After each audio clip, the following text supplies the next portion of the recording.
Now at 6, a McCune, Kansas woman is sentenced for her role in a 2020 double homicide. Plus, residents of Thayer, Kansas fear ongoing road construction might turn their town into a ghost town. And the city of Lamar, Missouri introduces its newest four-legged crime fighter. The 4 states' most watched news starts now. The second of 2 suspects involved in a 2020 double homicide is now sentenced. This is KOAM News at 6. I'm Dow Quick. In June of 2020, authorities found the bodies of Blaze Swank and Kylan Shook in a rural area north of Columbus, Kansas. In the days following, law enforcement arrested Mark Hopkins II and 32-year-old Kimberly Blizzard for the murders. In December of 2021, a judge sentenced Hopkins to life without the possibility of parole for 50 years. Well, Blizzard pled guilty to 2 counts of second-degree and intentional murder, and now that McCune, Kansas woman has received her sentence, roughly 27 and a half years in prison.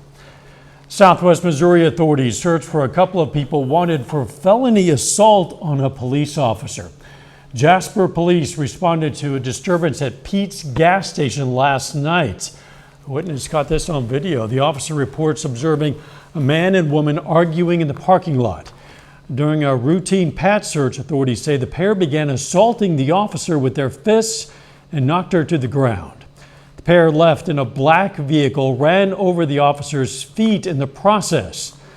The 2 are wanted on various outstanding warrants, now including felony assault of a police officer.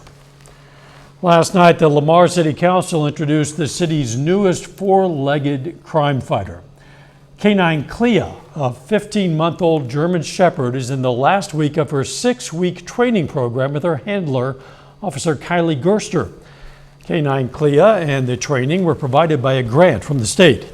Clea will be certified on tracking, suspect apprehension, and the detection of narcotics, including methamphetamine, heroin, cocaine, and fentanyl. Lamar should begin seeing Clea in the community starting this coming weekend.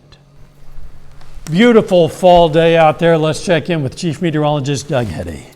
Yeah, it's turned out to be a great Tuesday. Another great day outside for us today. Temperatures right now are sitting into the mid-60s, and then you get still near 78 Center in Neodesha and also Chanute, but a fantastic evening if you want to get outside. It looks pretty good. You can see pretty much clear skies. Of course, our evening daylight hours continue to shrink up, sitting at 65, southerly winds at about 5 to 10. As we go through the evening hours, we slide back through the 50s, eventually near 50 for an overnight low, but overall, it looks pretty good for us tonight. Clear skies right now, clear skies across the entire Central Plains. We are tracking this storm system. It's weak, but it is heading toward us, and it will start to affect our weather as we go into Wednesday. Of course, I'm going to have those details for you here in just a bit. Catching a few. Network security issues for the state of Kansas means some child support payments and services are going to be delayed. The Kansas Judicial Branch has been forced to process more paperwork offline. Well, now the Kansas Department for Children and Families says that's leading to delays on various court orders, and that could mean child support checks will arrive later than expected. A delay in the reopening of a southeast Kansas highway increases concerns for some business owners. Highway 169 from Thayer, Kansas, south to Highway 400 was initially scheduled to open at the end of this month. Now it looks like it's going to be a couple of weeks later. It's been closed for 78 days so far and is now expected to remain closed for a total of 102 days. KOAM's Fernanda Silva spoke to some Thayer managers who share their concerns. Manager at Bargain Barn, Tracy Harper, says she hasn't been hearing the sound as often as she used to. The reason for that is a construction on Highway 169, which started in August and has been pushing away clients who come from other cities. We're struggling. We are honestly struggling. The struggle can not only be heard, but also seen.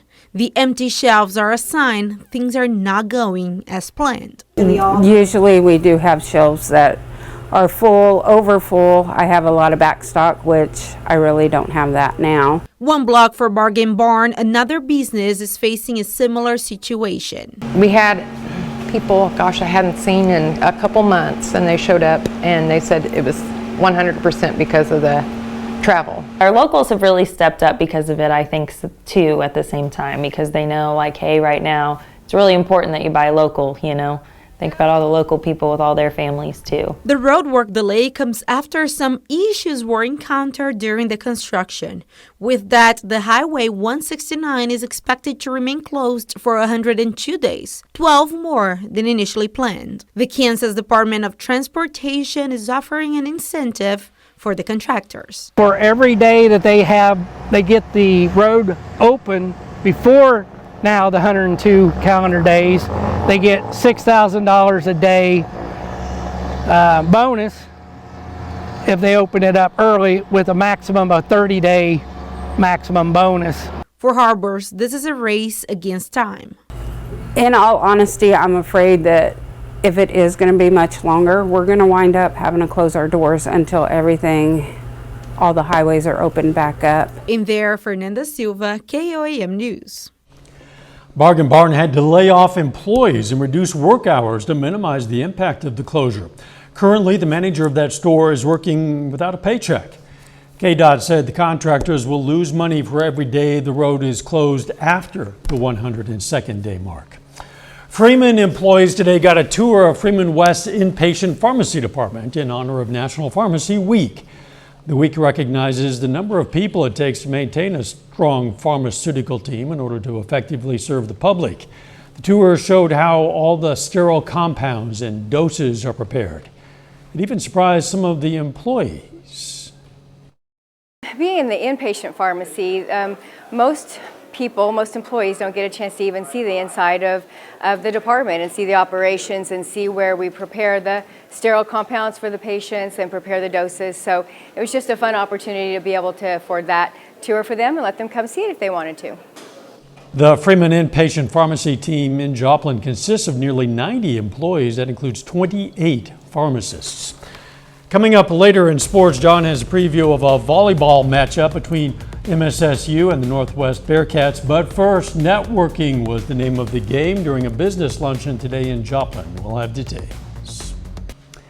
An area school district received a donation from Simmons Foods to help support food pantries. Now, Simmons Foods today donated $10,000 to McDonald County Schools. That contribution will go to buy essential food supplies for food pantries in schools throughout the district that ensures students have access to nutritious meals. For Simmons, well, it was an opportunity to give back to the community. We have roughly 1,300 team members at our complex, and we have a good portion of those team members that they work there, but they also live in the community as well. Their kids go to school in this community, and it's very important for us to support the community and support the next future generation that's going through these schools.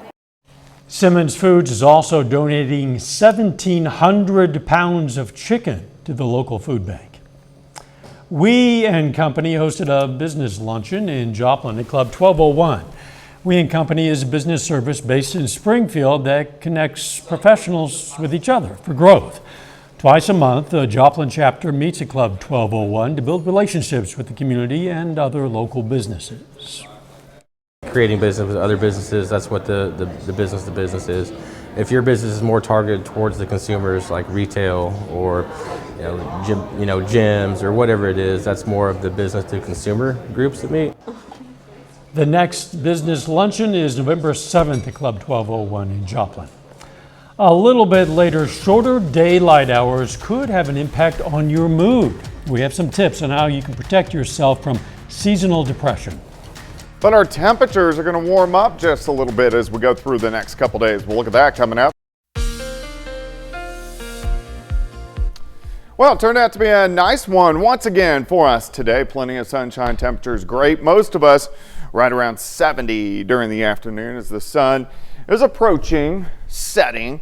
Outside, nice shot, Indigo Sky Casino and Resort. We're going to see pretty much clear skies sticking around for us tonight. A few clouds rolling in late tonight. 66 in Stockton, 67 in Anderson, Grand Lake 69. We have 67 in Oswego, 69 in Iola. So it looks good. 7th and Range Line, 65, southerly winds. Those are actually going to pick up a little bit as we go through tonight and then again tomorrow. And you can see it's a little bit warmer out across central, western Kansas, Oklahoma, and parts of Texas. So we are going to warm up a little bit as we go through the next few days. At least this evening, sliding back through the 60s, 50s. We'll stay dry. Eventually, we'll get down near 50 later on tonight. But again, we're going to stick with the clear skies. Nothing's going on here, nothing across Central Plains. But if we jump north, here's our next little wave. You can see the little spin moving into eastern parts of Montana. It doesn't have a lot of moisture, but what it will do is drop our temperatures just a hair by Thursday, and it's going to give us some clouds, maybe a random shower as it passes by. But you can see the bulk of the energy stays up across the Great Lakes. Then once we get behind it, there's not much going on. We have pretty good conditions, no big storm systems moving in for the next several days until next week. Then we have a bigger system that is going to drop down, and this is going to give us more energy and much better chances to get some showers and thunderstorms, even some heavier amounts of rain. Let me walk you through the next couple days. Couple clouds in here late tonight, 48 Anderson, 49 Neosho, 50 in Parsons. As we go through the day, a lot of mid and upper level clouds increase. So let's go partly to mostly cloudy skies. Clouds thicken tomorrow evening. So here's 4:30 as our cold front rolls through. With it, we may get a couple random showers. It's not a big deal, but we could see a few showers, a quick little line. Tomorrow night, we clear out. We drop back upper 40s, 4 overnight lows, and then once we get into Thursday, partly sunny, nice day, high temps into lower 70s. So we stay with the great temperatures over the next few days. 53 in the morning, 69 by noon, 73 by 4. High temp, 74 for us tomorrow. The winds are going to pick up. By morning, we're going to have winds gusting 20 upwards to 30, and that's what we're going to see through the day. Once our front rolls through, they calm down, but behind it, they're still kind of breezy, even on Thursday as well. So it's not a huge deal, but kind of a knock your trash can over kind of day for us over the next couple days. 74 tomorrow, 71 on Thursday. Again, a few random showers tomorrow evening. Friday looks great. Saturday looks great. Sunday, 73. We may get a little pop-up shower, thunderstorm, mainly late Sunday, but you can see the bulk of the weekend. Looks pretty good. Monday, Tuesday, Wednesday, Thursday, much better chances for rain for next week. Loving the look of Saturday in particular. It's going to be nice for Maple Leaf Festival. Yeah, it looks pretty good. Thanks, Doug. Overall, long term here, the temperature, of course, is dropping now that fall is here, and your mood might be dropping too. Seasonal depression, also known as seasonal affective disorder, affects 10 million Americans, according to the University of Texas Medical Branch. A Joplin psychologist working for the Ozark Center says the key to managing seasonal depression might depend on how active you are in the cold months. Getting outside as much as possible, just being out in the daylight can be helpful. So in the winter months, we need to be a little bit more diligent about getting outside, because I know a lot of us don't necessarily want to go outdoors when it's cold outside.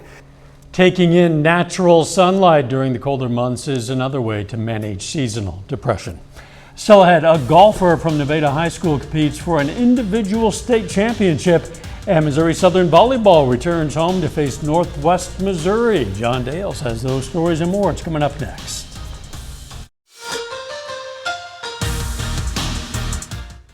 We're about 2/3 of the way through college volleyball season in the MIAA.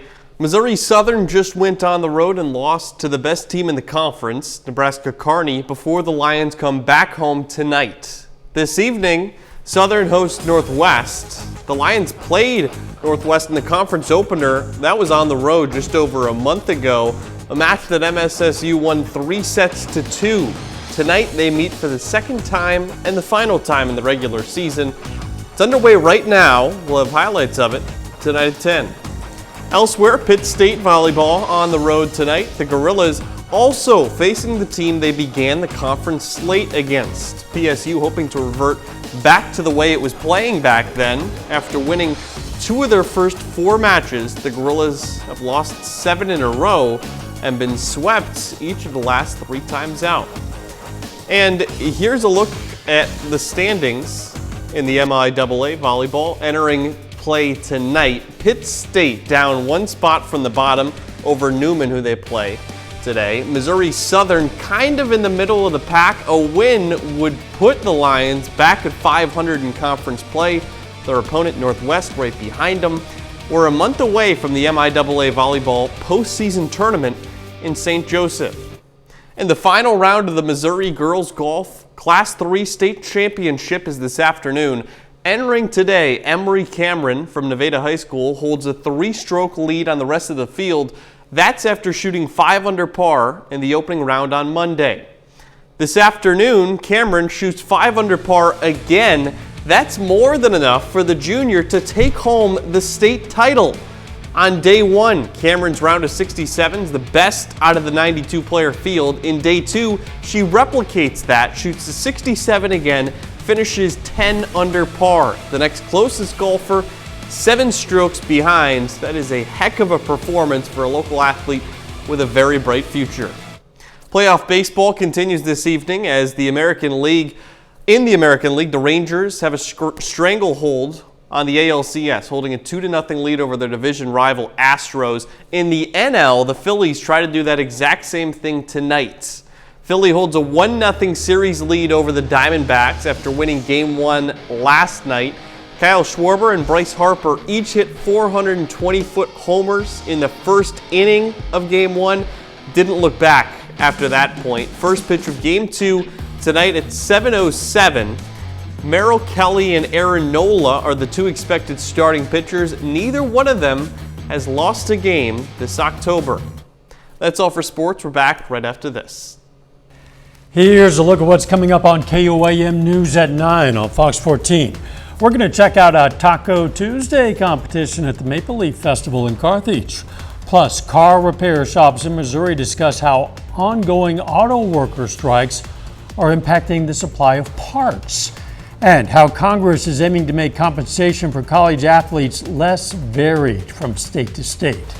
Those stories, a lot more, of course. It's coming up tonight, KOAM News at 9 on Fox 14.